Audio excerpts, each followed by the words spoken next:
Hello there. What's new? Let me tell you what's new coming up at Northeast Baptist Church. Starting in February, when we meet Sunday mornings, we will be gathering at 10:30 a.m. Not the regularly scheduled 10:50 a.m., 10:30 a.m. starting on February 7th. And we'll be kicking off a brand new sermon series called Better Questions, Fewer Regrets. Now, that's the quick of it, and if you want to keep scrolling through videos looking for cats and puppies or whatever, go ahead. If you want to get a little more clarity, going, wait, what? We're changing our service time? Yeah, let me articulate that. So, one, we had our business meeting, and we as a church decided that this would be the best thing for us moving forward. So this was not a decision made by just a few people or somebody that had an idea. No, this is a official motion made by our church, so we took the proper steps in making anything that's going to be changing. So 10:30 a.m. Well, why? Well, some of the conversations and the pros and the cons said, number one reason why, it is the most common worship time in America. So just kind of by popularity and by churches that have figured out, it's not too early, it's not too late. 10:30 is just kind of just right for a lot of people. So it's the number one most popular time in America. 10:50 I've never seen anywhere in any other church ever. So I don't know exactly where the 10:50 time came from. It's something that worked in the past, but it's not working necessarily for us right now. So we asked the question, well, should we do what works across most of America?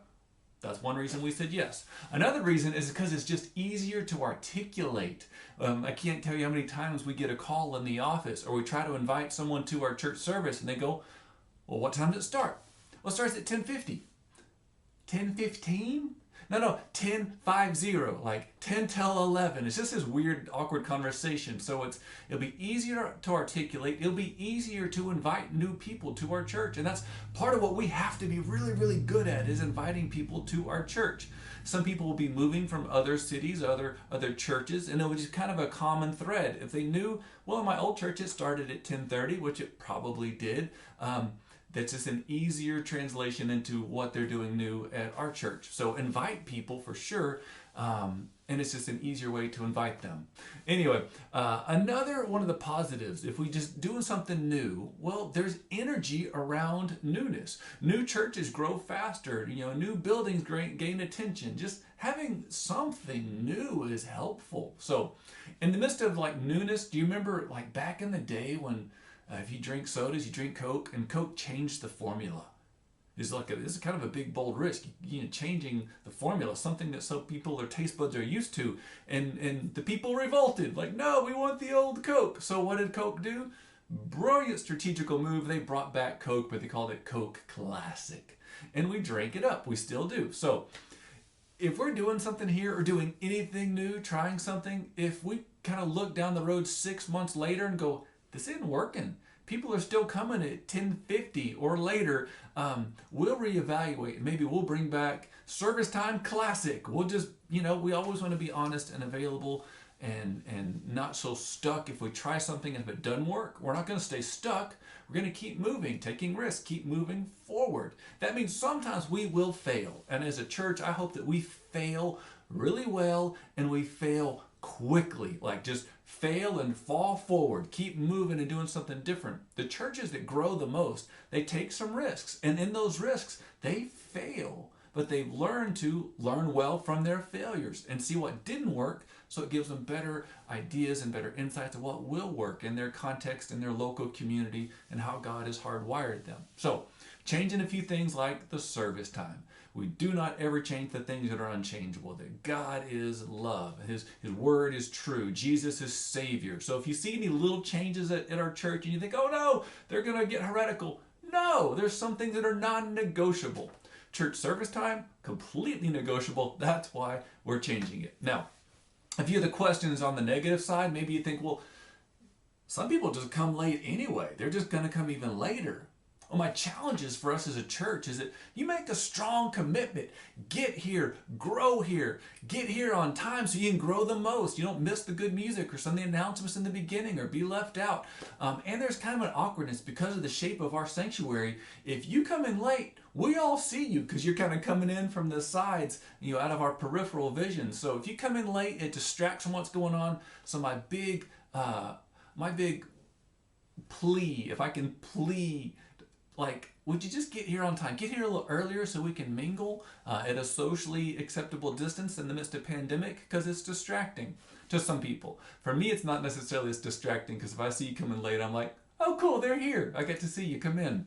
But for others would see it distracting. Could we just make a commitment to come on time at 10:30 a.m. starting on February 7th? Now, what else is coming up new on February 7th? Brand new sermon series. Dun, dun, dun, dun.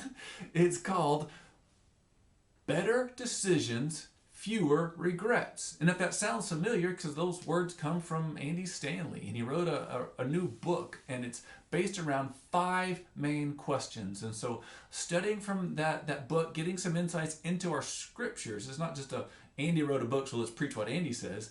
Andy's looking at the scriptures and a life of wisdom and a life of being, the son of a wise pastor. If you've grown up watching Charles Stanley on TV, that's the same Stanley family these questions are coming from. So 5 questions. Let me give you an overview, then I'll let you go. Number 1 question is the integrity question. Asking yourself, am I being honest with myself really? Number 2 question is the legacy question. It's like, what story do I want to tell? So when you look back on this season in your life and you're reflecting and telling the story, do you want to be able to tell the whole story? Or is there parts that you're not going to be able to say because you're so embarrassed about what it is? So that's the legacy question, number 2. Number 3, we're asking a conscience question. Like, is there a tension that needs my attention? Number 4 is the maturity question. And that asks, what is the wise thing to do? And finally, number 5 is a relationship question. What does love require of me? So I can't wait in February. We'll be kicking off a brand new sermon series at a brand new time. I hope to see you in person if you feel safe being in person, wearing a mask, taking wise precautions.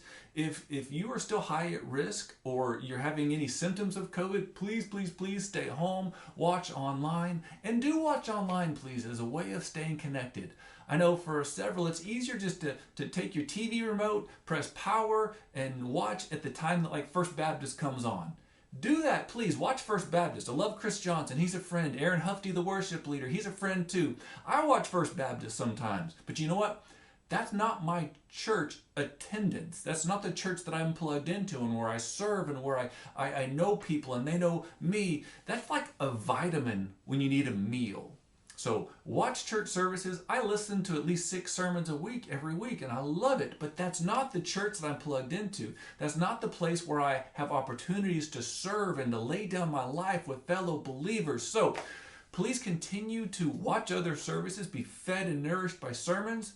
But if we're going to be a church where we love one another, gather together, please at least keep watching us online as well so you can stay informed of what's coming up, what's going on, how you can be involved, even if you can't get out of your house, because we believe that our God is a powerful God and He is on the move right now in the midst of what's going on in our country and around the world. He has our attention. We're definitely lifting up prayers, going, God, what would you have us do? Because we are a church of doers. So God bless you as you do, and hope to see you soon. All right, peace.